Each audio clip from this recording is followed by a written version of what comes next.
Okay, I think the recording is back. Okay, so now we'll talk about lifecycle management. So when I say lifecycle management, of course, we need to deal these things with in a bucket level. So sorry, on the object level. So when I say object, I mentioned so my intention is to keep couple of objects for some duration, and later probably I don't have to concentrate on them. For example, I'll let's talk about one real-time scenario. As and when, let's say, one if any of the movie got released in your Amazon or D5, any of your online platform. So, it's a quite common sense that we may expect more traffic during the initial days. Am I correct? So as and when they release in our mobile applications, so definitely we rush and we used to watch those movies probably within 30 days or 15 days or probably after up to 60 days. And definitely there will be some demand, definitely demand will come down as and when time progresses. Correct? So in that case, it is not a good choice to keep my movies in the by paying more cost. Do you see my point? For example, uh, let's say this is the S3 standard is the highest one. So for that, whatever the content which I'll be storing under this S3 standard storage, they'll be charging more comparatively this one. And for example, if they are charging $10 per month and S3 standard infrequent access, this is a storage class. So this may charge no around $7 per month, and compared to this, Glacier can cost me around $5, something like that. So it is not a good practice to keep everything for a complete lifetime of that movie for under this particular storage class, because it is expensive and it may cost more for me as well. And being a software engineer, practice to suggest to keep everything in a same bucket under the same storage class, though we have certain options to minimize the cost, right? If that is the case, what I can do, I just analyze the number of views. Anyhow, I'll get those reports, right? So like number of watching so these details can be available. So by considering that fact, what I'll do, I'll just implement a life cycle management. I'll just implement a policy. I'll just implement a rule saying that, hey, as soon as it gets released in online platform, let it be for 30 days. Let this new movie under this S3 standard for 30 days. And after 30 days, let the content should move to this storage class, so that this is bit cost effective for me. And later, after 60 days, let it move here. And probably after 1 year or after 1.5 years, let us try to delete it. That's not an issue.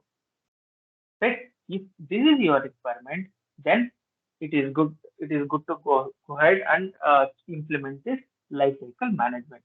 So of course we had implemented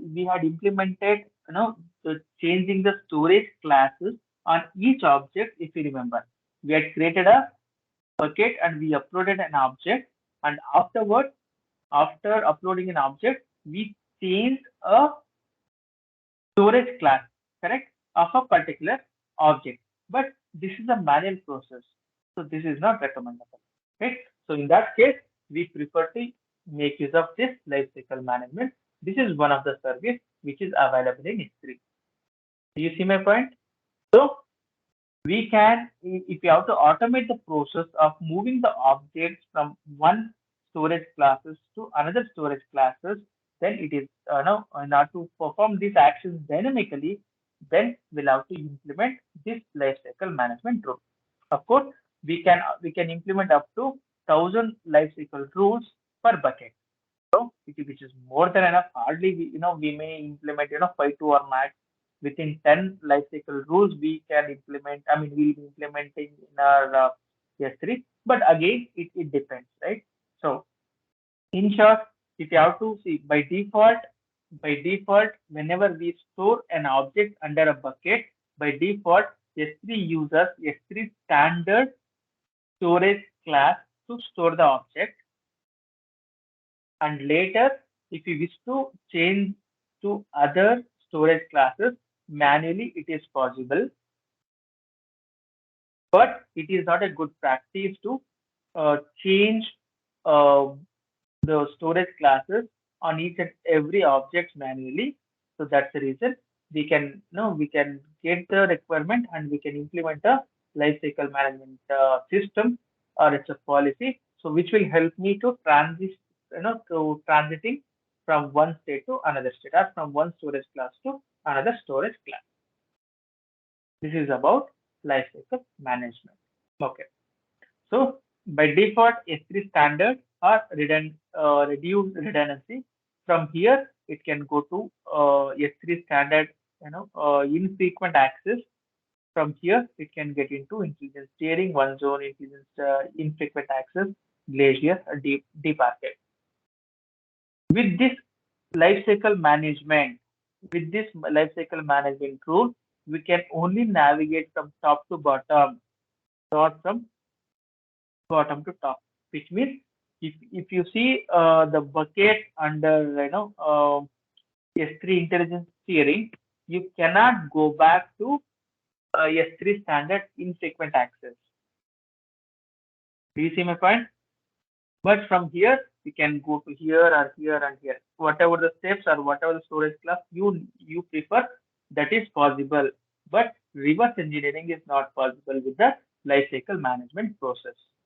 But if you have to go in a reverse way, for example, let's say by default, first let me just create it and let us see how it works.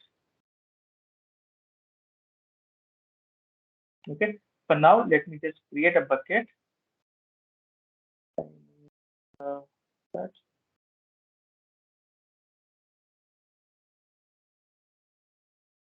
Let me enable this one. Let me try to give public access.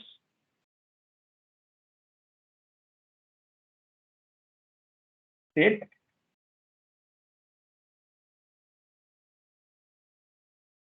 Now, let me click on upload. Let me add some file. And if you wish to access it, then please provide access. Yeah.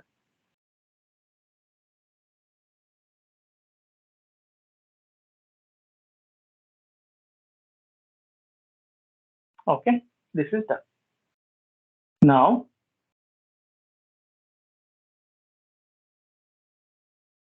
on the properties, here you see storage class. So from standard, you can change it to any of, let's say if you want to go to intelligence incident tiering, so that is also possible. Save changes. Now, if you just scroll down and see, the storage class would be intelligent tiering. And if you have to go back to your previous one, that is also possible. So, which means the reverse engineering is possible on manual edit, but not via lifecycle management implementation. Right? So this is possible here. Now let us try to implement the similar thing under bucket. Let us see how to implement that. So come to your bucket, click on management, and here you see the first option you see here, lifecycle rules. Click on create lifecycle rule. Give your name any name you wish to, and here you are saying there is an option limit the scope of this rule using one or more filter, which means you enter some prefix and you can restrict your bucket, or you can restrict your object by putting some prefixes. If your object is starting from 1, 2, 3, you can put 1, 2, 3 star, so that all the objects which are starting with 1, 2, 3, so only it will be applicable for only those objects. For now, if you have to make it for all the objects, just click on apply to all the objects in the bucket. Now, here there are some life cycle rules here. If we wish to move a certain, let's just see, move current version of objects between storage classes. Yes, I need this one. For example, expire current versions of objects. Okay, let us also implement and delete the expired objects, delete markers or incomplete multi-part upload. So which means whenever we see some objects which are under delete marker, when do we get this delete markers? So if whenever we delete a particular object on the main screen, then that will, after enabling the versioning, it will go to a delete marker state. So if you have to capture that one, so it all depends on your thing. So just select that. Okay, here it is saying. So as of now, it is in a standard one, correct? So by default, it is a standard one. Now from standard, it will come to standard IA. Probably if you just mention 30 days. Please understand. See, by default, there is a standard one, right? So from standard one, so after 30 days, I'm creating a rule and saying that after 30 days, this should come to standard infrequent access. Now let me click on other. See, please understand. Now I'll not be able to get back to this standard IA because it is only possible from top to bottom, which means from start, no, from intelligence. If I have to select intelligence steering, then I cannot go back to standard IA. For example, here if I select one zone IA, right? If I just select one zone IA, then I'll not be able to go back to these options at all.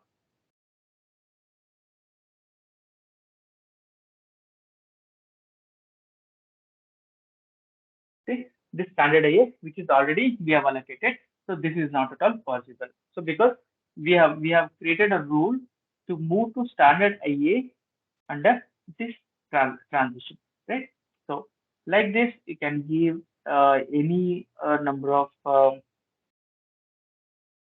policies. Let's say after 60 days, let it come to intelligence steering, and afterwards, let's say after 90 days, let it go to one zone. If you want to have one more transition, you can do that. Let it be three transitions. Now, days after object creation, right? So here you can say, let's say after 300 days, let let the let us complete a deletion of these objects. See, here you see, this is what we have just created. So as soon as any objects we uploading under this particular bucket, it does calculate from the day one, right? And up to 30 days, it will be under standard. Um, it will be under standard storage class only. And as soon as it needs 30 days of duration, immediately it will come to standard infrequent access. And after 30 days in essence, from the day of object creation.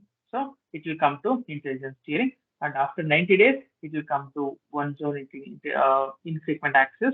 And after 30 days, the object gets expired, right? So this is the way where you can create a rule, and probably I think we'll not be able to see for a long time, but this is the way where we can create a rule and we can assign so that we'll be able to manage uh, our buckets and objects with the different storage classes. Okay, so any questions here?